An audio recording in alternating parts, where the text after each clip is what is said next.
Mendoj që është shumë gabim që një javë para se të përmbyllet afati kushtetues për zgjedhjen e presidentit të dilet me përfundimin që kjo çështje është e mbyllur.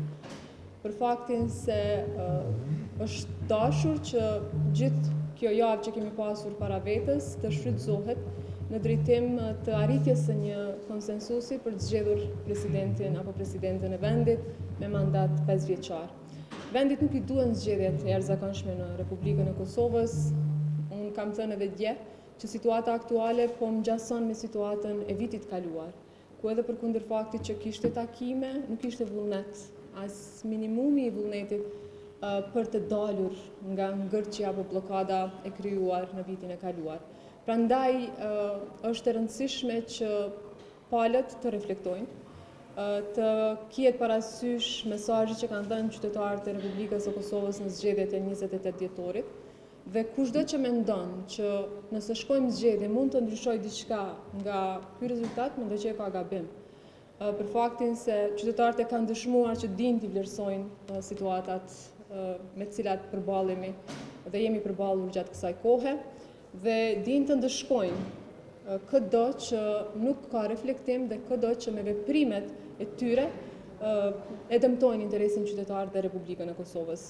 Unë e di që kemi shumë çështje për cilat kemi dallime. Ato janë ideologjike, konceptuale, programore, politikave ditore.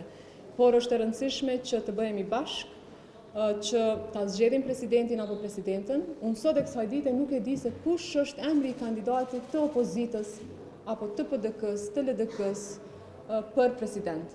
Nëse ju e dini më tregoni, por unë të paktën deri tani, as nga takimet që ka pasur kryeministri Kurti dhe as publikisht, nuk kam dëgjuar që këto dy subjekte politike kanë ndonjë emër për president. Le ta bëjnë atë.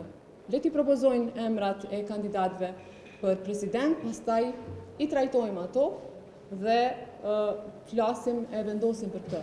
Por me mungesën e vullnetit në takime dhe me mos propozim të asnjë emri të ndonjë kandidati konsensual ose që nuk është pjesë e partive politike, mendoj që po e dëmtojnë Republikën e Kosovës, por nëse kështu kanë vendosur, atëherë ne s'kemi çka ju bëjmë. Unë ju dini shumë mirë që kur I kam dëgjuar që kanë thënë që nuk bën një subjekt politik t'i ketë 3 pozitat e larta, unë kam thënë që në qoftë se pozita e kryetarit kuvendit e shpëton që vendit mos shkojë në zgjedhje, atëherë le ta votojmë presidentin dhe unë ndërhiqem nga kjo pozitë, sepse këtë unë e mbaj për momentin, por kjo s'është e imja.